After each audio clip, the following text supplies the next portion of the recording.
আমার প্রিয় ও স্নেহের 2024 সালের নতুন বছরের নবম শ্রেণীর ছাত্রছাত্রী বন্ধুরা, আশা করি তোমার সবাই ভালো আছো। আজ আমরা যে বিষয়টি নিয়ে আলোচনা করব, নবম শ্রেণীর ফার্স্ট সামেটিভ অর্থাৎ প্রথম পর্যায়ক্রমিক মূল্যায়নের ইতিহাসের সিলেবাস, প্রশ্ন কাঠামো এবং নমুনা প্রশ্নপত্র নিয়ে। প্রথমে তোমরা সিলেবাসটা দেখে নাও, কী কী বিষয় তোমাদের ফার্স্ট সামেটিভ অর্থাৎ প্রথম পর্যায়ক্রমিক মূল্যায়নে থাকবে। তোমাদের প্রথম পর্যায়ক্রমিক মূল্যায়নের ক্ষেত্রে ফুল মার্কস থাকবে 40, আর সময় তোমার থাকবে 1 ঘন্টা 30 মিনিট।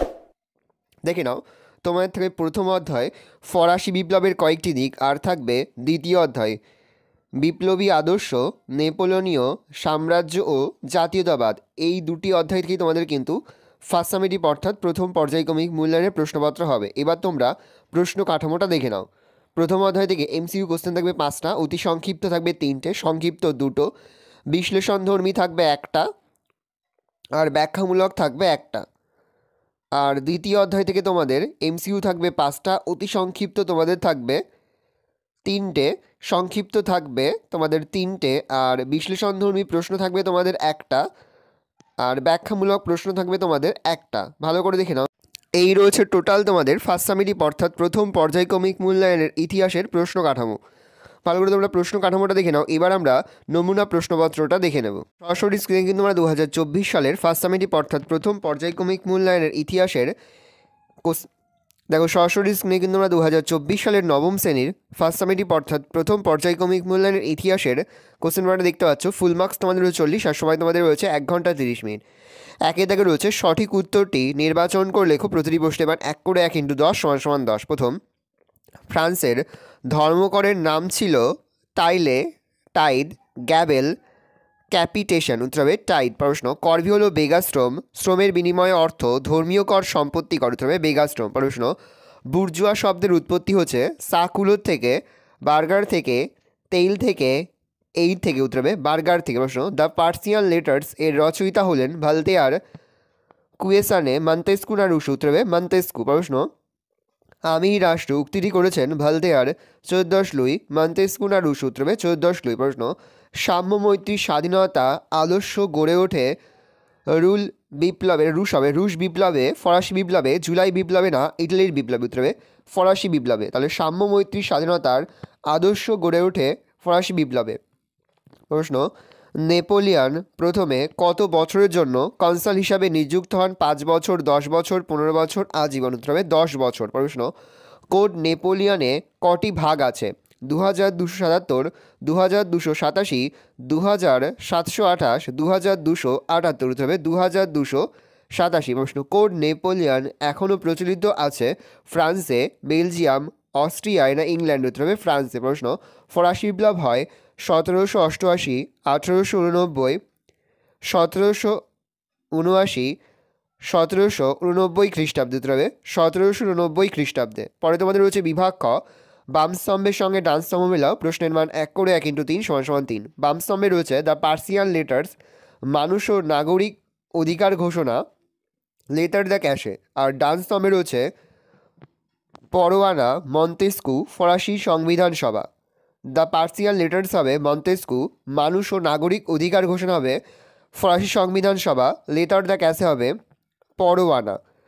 বিয়ের দাগে রয়েছে প্রদত্ত মানচিত্রে স্থানগুলি চিহ্নিত করো। প্রশ্নের মান 1 করে 1 × 3 = 3। মস্কো ফ্রান্সের রাজধানী আর স্পেন। পরে তোমাদের রয়েছে বিভাগ গ, তিনি নিম্নলিখিত প্রশ্নগুলি 2 থেকে 3টি বাক্য হতে যে কোনো 4টি, প্রতিটি প্রশ্নের মান 2 করে 2 × 4 = 8। প্রথম, থার্ড স্টেট কি? উত্তর লিখবে ফরাসি বিপ্লবের আগে শ্রেণীবিভক্ত ফরাসি সমাজ ব্যবস্থায় যে 3টি শ্রেণীর অস্তিত্ব ছিল তার মধ্যে অন্যতম ছিল থার্ড স্টেট বা তৃতীয় সম্প্রদায়। এই সম্প্রদায়ের অন্তর্ভুক্ত ছিল সব ধরনের রাজনৈতিক ও অর্থনৈতিক অধিকার থেকে বঞ্চিত ধনী বুর্জুয়া, মধ্যবিত্ত দরিদ্র কৃষক ও শ্রমিক, শাহগুলোদ বা চালচুলোহীন ভবঘুরে প্রভৃতি। পরে সন্ত্রাসের রাজত্ব বলতে কী বোঝো? উত্তর লিখবে বিপ্লবের কালে ফ্রান্সে একদা অভ্যন্তরীণ ক্ষেত্রে বিপ্লব বিরোধী শক্তি মাথাচাড়া দিতে থাকে এবং বৈদেশিক ক্ষেত্রে বিভিন্ন রাষ্ট্রের আক্রমণে ফ্রান্সের স্বাধীনতা লুপ্ত হওয়ার সম্ভাবনা দেখা দেয়। এই সংকটজনক পরিস্থিতিতে বিপ্লবী নেতৃবৃন্দ বিপ্লবী ফ্রান্সকে রক্ষার উদ্দেশ্যে দেশে এক জরুরি শাসন চালু করেন, যা সন্ত্রাসের রাজত্ব বা সন্ত্রাসের শাসন নামে পরিচিত। পরে হচ্ছে কোড নেপোলিয়ানকে উত্তর লিখবে ফ্রান্সের শাসক নেপোলিয়ান দেশের বিভিন্ন প্রান্তে প্রচলিত আইনগুলির পার্থক্য দূর করে এবং পরস্পর বিরোধী আইনগুলির মধ্যে সামঞ্জস্য বিধান করে 1804 খ্রিস্টাব্দে দেশে এক নতুন আইন ব্যবস্থা চালু করেন। এটি কোড নেপোলিয়ান বা নেপোলিয়ানের আইন সংহিতা নামে পরিচিত। কনফেডারেশন অফ দ্য রাইন কি এর প্রতিষ্ঠাতাকে উত্তর লিখবে ফরাসি সম্রাট নেপোলিয়ান জার্মানির উটেমবার্গ, বেডেন, হেসবার্গ প্রভৃতি ছোট ছোট রাজ্য দখল করে এদের নিয়ে কনফেডারেশন বা রাষ্ট্র সমবায় গঠন করেন। এটি কনফেডারেশন অব দ্য রাইন নামে পরিচিত। এই প্রতিষ্ঠাতা হলেন ফরাসি সম্রাট নেপোলিয়ান। পরে রয়েছে ট্রাফালগারের যুদ্ধ কবে কাদের মধ্যে হয়? 1805 খ্রিস্টাব্দে ট্রাফালগারের নৌযুদ্ধ সংঘটিত হয়। ফ্রান্স ও ইংল্যান্ডের মধ্যে ট্রাফালগারের নৌযুদ্ধ সংঘটিত হয়। এই যুদ্ধে ইংরেজ নৌসেনাপতি নেলসন ফরাসি নৌসেনাপতি ভিলনেউভকে শোচনীয়ভাবে পরাজিত করেন। পরের প্রশ্ন, পোড়ামাটি নীতি কী? উত্তর লিখবে ফরাসি সম্রাট নেপোলিয়ন 1812 খ্রিস্টাব্দে রাশিয়া আক্রমণ করলে রাশিয়া সম্মুখ যুদ্ধ এড়িয়ে সাম্রাজ্যের অভ্যন্তরে ক্রমাগত পিছু হটতে থাকে। ফরাসি বাহিনী রাশিয়ায় যাতে সমস্যায় পড়ে সে উদ্দেশ্যে পিছু হটার সময় রুশ বাহিনী নিজেদের রাস্তাঘাট ও সেতু ধ্বংস করে, খাদ্যশস্য, শস্যক্ষেত্র, শহর, জনপদ প্রভৃতি আগুনে পুড়িয়ে পানীয় জলে বিষ মিশিয়ে দিয়ে যায়।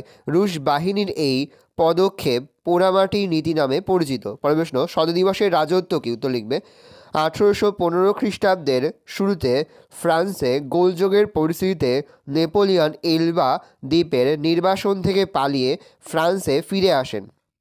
সাধারণ মানুষ তাকে সর্দার অভ্যর্থনা জানালে রাজা অষ্টাদশ লুই সিংহাসন ছেড়ে পালিয়ে যান। এরপর তিনি 20 মার্চ থেকে 29 জুন পর্যন্ত মোট 100 দিন রাজত্ব করেন। এই ঘটনা শতদিবসের রাজত্ব নামে পরিচিত। পরে তোমাদের রয়েছে বিভাগ ঘ। 4 থেকে লিখিত প্রশ্নগুলির 7 থেকে 8টি ভাগ ক্ষুদ্র যে কোনো দুটি, প্রতিটি প্রশ্নের মান 4 করে, 4 গুণ 2 = 8। প্রথম, ফরাসি বিপ্লবে দার্শনিকদের অবদান আলোচনা করো। খুবই গুরুত্বপূর্ণ একটা প্রশ্ন। উত্তর লিখবে 1789 খ্রিস্টাব্দে ফরাসি বিপ্লবের ক্ষেত্রে দার্শনিকদের ভূমিকা ছিল বিশেষ গুরুত্বপূর্ণ। অষ্টাদশ শতকের দ্বিতীয়ার্ধে ফ্রান্সে বুর্বোরাদের স্বৈরাচারী শাসনের ফলে সামাজিক, অর্থনৈতিক ও রাজনৈতিক ক্ষেত্রে যে অসন্তোষ তৈরি হয় তাকে কাজে লাগিয়ে ফরাসি দার্শনিকরা জনসাধারণের মনোজগতে পরিবর্তন বা বিপ্লব ঘটাতে সক্ষম হয়েছিলেন।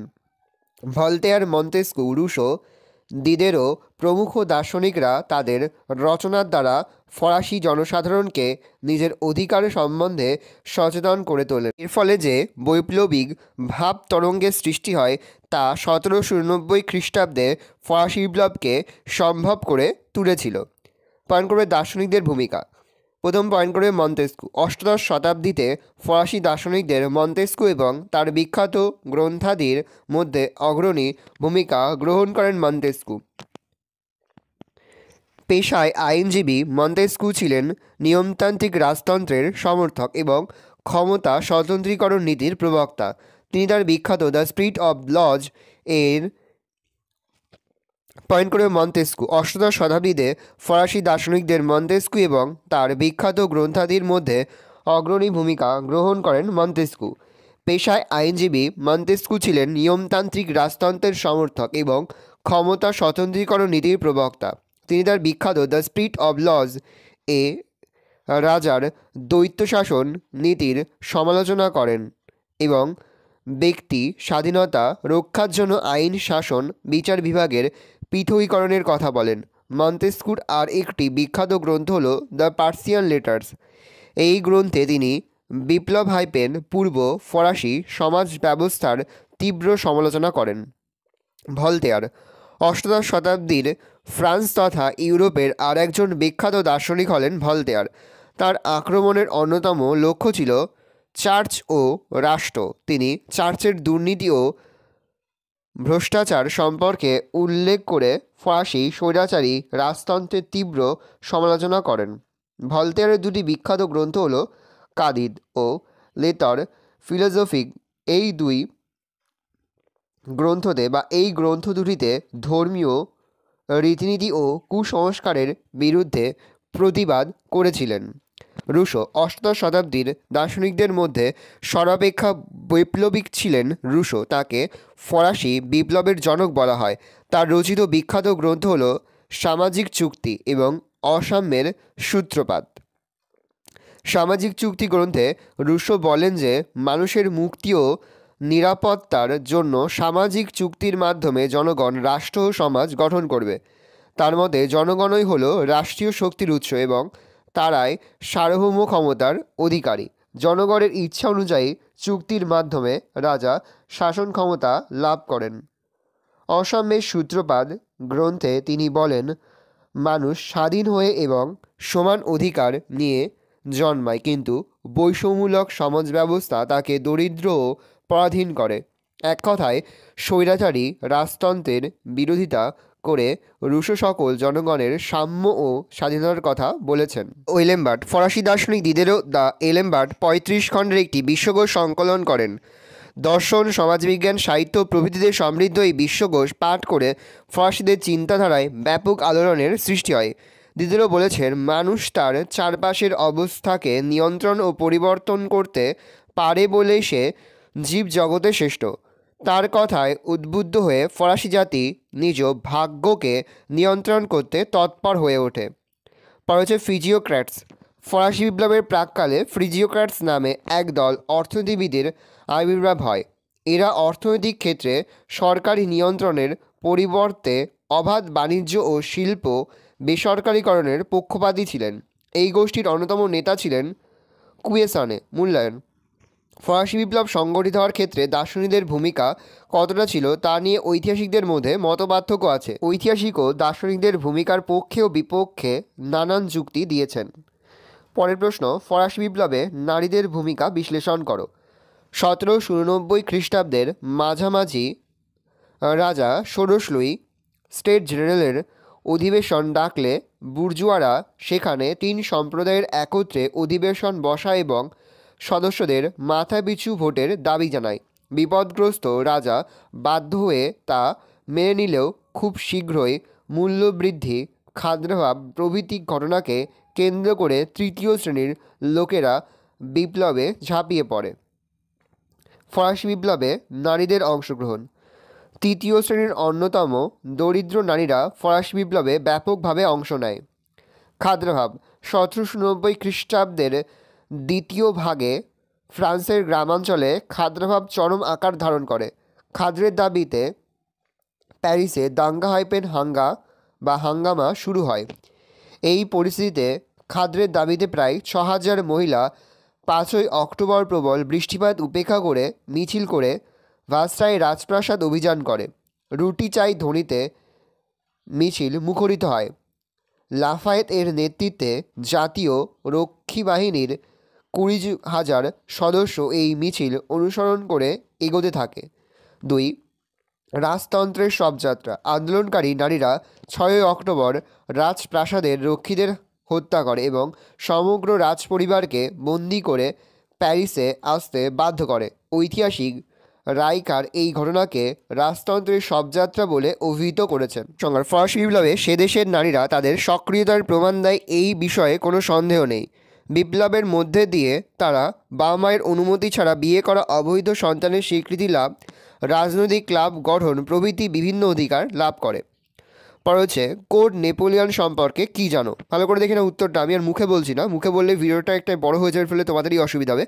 আমি আস্তে আস্তে কল ডাউন করে তোমরা কিন্তু অবশ্যই ভিডিওকে থামিয়ে বা স্ক্রিনশট নিয়ে কিন্তু সম্পূর্ণ উত্তরটা তোমাদের খাতাতে নোট ডাউন করে নেবে। 1 দিয়ে পয়েন্ট করবে আইনসমূহ রচনা। 2 দিয়ে পয়েন্ট করবে আইনসমূহের শ্রেণী বিভাগ। 3 দিয়ে পয়েন্ট করবে বৈশিষ্ট্য। 4 দিয়ে পয়েন্ট করবে ত্রুটি। শেষ পয়েন্ট করবে উপসংহার। 5 দাগে রয়েছে নিম্নলিখিত প্রশ্নগুলির 15 থেকে 16টি বাক্য উত্তর যে কোনো একটি প্রশ্নের মান রয়েছে 8। প্রথম, 1889 সালের ফরাসি বিপ্লবের রাজনৈতিক, অর্থনৈতিক এবং সামাজিক কারণগুলি আলোচনা করো। পয়েন্ট করে ভূমিকা। 1789 সালে ফ্রান্সে যে বিপ্লব হয়েছিল তা শুধু ফ্রান্সের ইতিহাসে নয়, বিশ্বের ইতিহাসে একটি অত্যন্ত গুরুত্বপূর্ণ ঘটনা। এই বিপ্লবের পিছনে ছিল দীর্ঘদিনের পুঞ্জীভূত নানা অভাব অভিযোগ, ঐতিহাসিক লেফেভরের এর মতে ফরাসি বিপ্লবের উৎস অনুসন্ধান করতে হবে তার অতীত ইতিহাসের মধ্যে। যা হোক, ফরাসি বিপ্লবের পিছনে নিম্নলিখিত কারণগুলি দায়ী ছিল। এক, রাজনৈতিক কারণ।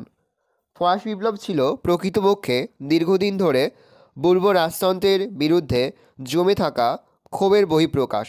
রাজারা ঈশ্বর প্রদত্ত ক্ষমতায় বিশ্বাসী ছিলেন এবং তারা বংশানুক্রমিকভাবে শাসনকার্য পরিচালনা করতেন। এক দিয়ে সাব পয়েন্ট করবে রাজাদের দুর্বল শাসন। ফরাসি রাজা 14 লুই বিলাস বাৎসন্যে মগ্ন থেকে স্বৈরাচারী ক্ষমতার মাধ্যমে শাসনকার্য পরিচালনা করতেন। তিনি বলতেন, আমিই রাষ্ট্র। পরবর্তী রাজা 15 লুই ছিলেন বিলাসী, অলস ও পরিশ্রম বিমুখ। পরবর্তী ফরাসি রাজ দুর্বলচিত্ত 16 লুই এর আমলে রাজতন্ত্র অবক্ষয়ের শেষ সীমায় পৌঁছায়। তার পক্ষে রাজশক্তির পতন রোধ করা সম্ভব হয়নি। দুর্নীতিগ্রস্ত প্রশাসন। রাজশক্তির এই দুর্বলতার সুযোগে শাসনকার্য এটা সম্পূর্ণভাবে অভিজাতদের হাতে চলে যায়। শাসন ব্যবস্থা সম্পূর্ণভাবে স্বৈরাচারী ও দুর্নীতিগ্রস্ত হয়ে পড়ে এবং তা ইন্টেন্ডেন্ট নামক কর্মচারীদের হাতে চলে যায়। তারা নিজ স্বার্থ সিদ্ধির জন্য চরম অত্যাচারী হয়ে ওঠে এবং জনসাধারণ তাদের অর্থলুপ নেকড়ে উপাধিতে ভূষিত করে। লেতার দ্য ক্যাশে নামক গ্রেপ্তারি পরোয়ানার সাহায্যে তারা যে কোনো সাধারণ মানুষকে বিনা বিচারে বন্দি করে রাখতে পারে। ফলে বাস্তিল দুর্গ নিরপরাধ বন্দিতে পূর্ণ হয়ে যায়। দার্শনিক ভলতেয়ার এই সীমাহীন রাজনৈতিক সংকটের কারণে ফ্রান্সকে রাজনৈতিক কারাগার বলে অভিহিত করেছেন। 2, সামাজিক কারণে। ফরাসি বিপ্লবের অন্যতম কারণ হল শ্রেণীবিভক্ত সমাজ ব্যবস্থা। সমগ্র ফরাসি সমাজ 3টি প্রধান শ্রেণীতে বিভক্ত ছিল, যথা যাজক, অভিজাত ও সাধারণ মানুষ। যাজক বা প্রথম শ্রেণী। ফরাসি সমাজ ব্যবস্থায় যাজকরা ছিল প্রথম শ্রেণী। এরা ছিল বিশেষ সুবিধাভোগী এবং ফ্রান্সের মোট জনসংখ্যার 1% যা ছিল 1,20,000। এরা বিভিন্ন রকম কর আদায় করলেও নিজে কোনো কর দিত না। রাষ্ট্রের সব রকম সুযোগ সুবিধা এরা ভোগ করত। দ্বিতীয় শ্রেণীর। ফরাসি সমাজের অভিজাতরা ছিলেন দ্বিতীয় শ্রেণীভুক্ত। এরা ছিল ফ্রান্সের মোট জনসংখ্যার 1.5% যা ছিল 3,50,000। ফ্রান্সের মোট জমির 20% ছিল এদের দখলে। এরা জমির জন্য সরকারকে কোনো প্রত্যক্ষ কর দিত না, আবার সরকারের বিভিন্ন উচ্চ পদগুলি এরাই ভোগ করত। তৃতীয় শ্রেণী। ফরাসি সমাজের ব্যবসায়ী, কৃষক, শ্রমিক, বুদ্ধিজীবী, সর্বহারা সকলেই ছিলেন তৃতীয় শ্রেণীভুক্ত। মোট জনসংখ্যার এরাই ছিল 96 থেকে 97%। এরা ছিল অসাম্যের শিকার। সমাজে এদের কোনো মর্যাদা ছিল না। সমস্ত রকমের কর এই তৃতীয় শ্রেণীকে দিতে হতো। এরা নানা রকম শোষণ সহ্য না করতে পেরে শেষ পর্যন্ত বিপ্লবের পথ বেছে নিয়েছিল।